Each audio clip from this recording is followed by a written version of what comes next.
Assalamualaikum warahmatullahi wabarakatuh. Perkenankan, kami dari kelompok 6 yang terdiri dari saya, Rumiase, Safaatul Nikmah, Agus Herian, dan Jermanto akan mempresentasikan model evaluasi pengembangan kurikulum Daniel Staffelbein dan 4 level Donald Kirkpatrick untuk memenuhi tugas mata kuliah kajian kurikulum pendidikan dasar dengan dosen pengampu Dr. Sri Utaminingsih MPD, Program Magister Pendidikan Dasar, Fakultas Keguruan dan Ilmu Pendidikan, Universitas Muria Kudus. Definisi evaluasi. Evaluasi adalah proses menggambarkan, memperoleh, memberikan, dan menerapkan informasi deskriptif dan menghakimi tentang manfaat dan nilai beberapa objek, tujuan, desain, implementasi, dan hasil untuk memandu keputusan perbaikan, memberikan laporan pertanggungjawaban, menginformasikan kelembagaan atau keputusan diseminasi, dan meningkatkan pemahaman dari fenomena yang terlibat. Daniel Staffelbein. Model evaluasi yang dikenalkan oleh Daniel Staffelbein dan kawan-kawannya pada tahun 1967 ini di Ohio State University merupakan model yang paling banyak dikenal dan diterapkan oleh para evaluator untuk mengevaluasi berbagai program yang mereka laksanakan. Dalam dunia pendidikan, Staffelbein menggolongkan sistem pendidikan atas 4 dimensi, yaitu konteks, input, proses, dan produk. Sehingga model evaluasi yang ditawarkan tadi diberi nama model CHIP yang merupakan singkatan dari 4 dimensi tersebut. Pian dari model evaluasi kontak input produk proses adalah sebagai berikut. Lebih komprehensif di antara model lainnya, karena objek evaluasi tidak hanya pada hasil semata, tetapi juga mencakup konteks, masukan, proses, dan hasil. Memiliki pendekatan holistik dalam evaluasi karena bertujuan memberikan gambaran yang sangat detail dan luas sehingga proyek mulai dari konteksnya sehingga saat proses implementasi memiliki potensi untuk bergerak di wilayah evaluasi formatif dan sumatif sehingga sama baiknya dalam membantu melakukan perbaikan selama program berjalan maupun memberikan informasi final.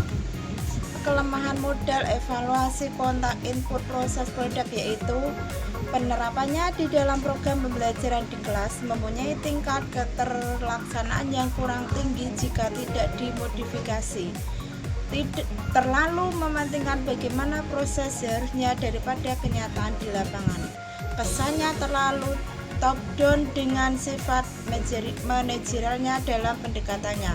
Cenderung fokus pada rasional manajemen ketimbang mengikuti kompleksitas realitas empiris. Model evaluasi 4 level Donald Kirkpatrick. Model evaluasi 4 level dikenal pertama kali pada tahun 1959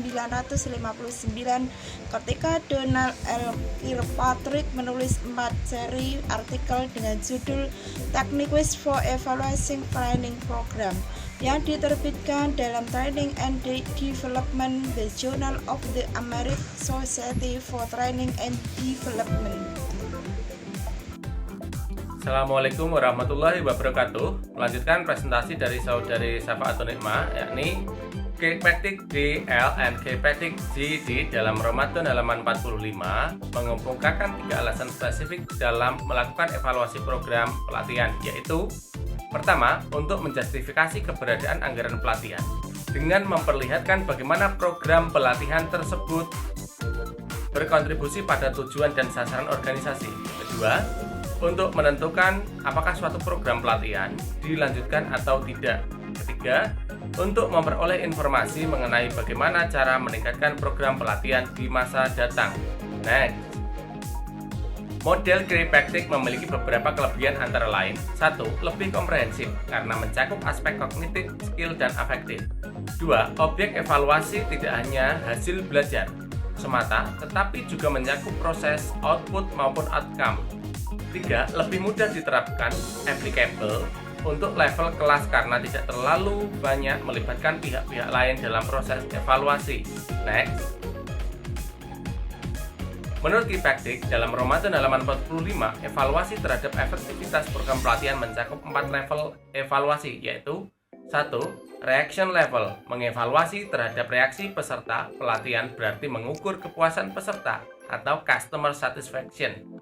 2. Learning level, ada 3 hal yang dapat pelatih ajarkan dalam program pelatihan, yaitu pengetahuan, sikap, maupun keterampilan. 3. Behavior level, yang dinilai dalam tingkah laku ini adalah perubahan perilaku setelah kembali ke tempat kerja. Maka evaluasi level ketiga ini dapat disebut dengan evaluasi terhadap outcome dari kegiatan pelatihan.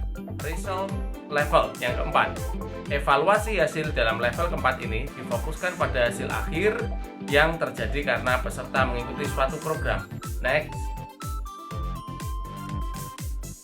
Langkah-langkah dalam melakukan evaluasi di level 1 adalah 1. Tentukan hal-hal yang dapat menginformasikan kepuasan peserta dalam mengikuti kegiatan pelatihan seperti fasilitas, jadwal, kualitas makanan, kualitas pengajar, kualitas diktat atau modul, kualitas media pembelajaran, strategi pembelajaran yang diterapkan pengajar, serta informasi lainnya yang dibutuhkan. 2. Informasi tersebut kemudian dikemas dalam suatu format isian yang mudah dimengerti oleh subjek evaluasi, serta dapat mengkuantifikasikan informasi tersebut. Tambahkan juga kolom komentar dan saran sebagai informasi tambahan. 3. Lakukan evaluasi di level ini segera, baik kegiatan berlangsung maupun setelah kegiatan pelatihan berakhir. 4. Lakukan tindakan yang tepat secara langsung dalam hal tersebut. Terima kasih. Assalamualaikum warahmatullahi wabarakatuh. Saya Dermanto akan melanjutkan presentasi dari kelompok kami, yaitu untuk kelompok yang 6. Langkah-langkah dalam melaksanakan evaluasi di level 2 yang terdiri dari 1. Lakukan evaluasi terkait peningkatan pengetahuan, keterampilan, dan perubahan sikap sebelum dan sesudah pelatihan. 2. Gunakan tes tertulis untuk mengukur pengetahuan dan sikap. 3. Gunakan tes performa dalam mengukur keterampilan. Dan yang 4, gunakan hasil pengukuran tersebut untuk melakukan tindakan yang sesuai. Kemudian dilanjutkan, yaitu langkah-langkah dalam melakukan evaluasi level 3 yang terdiri dari 1. Lakukan terlebih dahulu evaluasi di level 1 dan level 2. Berikan waktu untuk berlangsungnya perubahan perilaku yang umumnya adalah 3 sampai dengan 6 bulan setelah pelatihan. Berikutnya, lakukan evaluasi perilaku baik sebelum dan sesudah program pelatihan apabila memungkinkan. Kemudian, lakukan metode survei menggunakan kuesioner atau wawancara pada peserta. Terus, lakukan evaluasi pada semua peserta, atau apabila tidak memungkinkan, gunakan metode sampling atau beberapa contoh yang bisa diambil. Yang berikutnya, lakukan evaluasi ulangan pada waktu yang sesuai untuk memastikan peserta tetap pada perilaku yang sesuai dengan tujuan penelitian. Berikutnya, yang terakhir, yang untuk ketiga, yaitu pertimbangkan faktor biaya pelaksanaan evaluasi perilaku dibandingkan dengan keuntungan yang dihasilkan dari evaluasi. Melanjutkan, yaitu langkah-langkah dalam melakukan evaluasi ke level 4 yang terdiri dari 1. lakukan terlebih dahulu evaluasi di level 3. Kedua, berikan waktu dalam melihat dampak muncul atau tidak atau tercapai. Kemudian tidak ada waktu yang spesifik dalam melakukan evaluasi hasil, sehingga dalam menentukan waktu pelaksanaan evaluasi harus mempertimbangkan berbagai faktor yang terlibat. Yang ketiga, dapat dilakukan dengan metode survei menggunakan kuesioner ataupun wawancara. Yang terakhir, lakukan pengukuran baik sebelum dan sesudah program atau latihan apabila memungkinkan.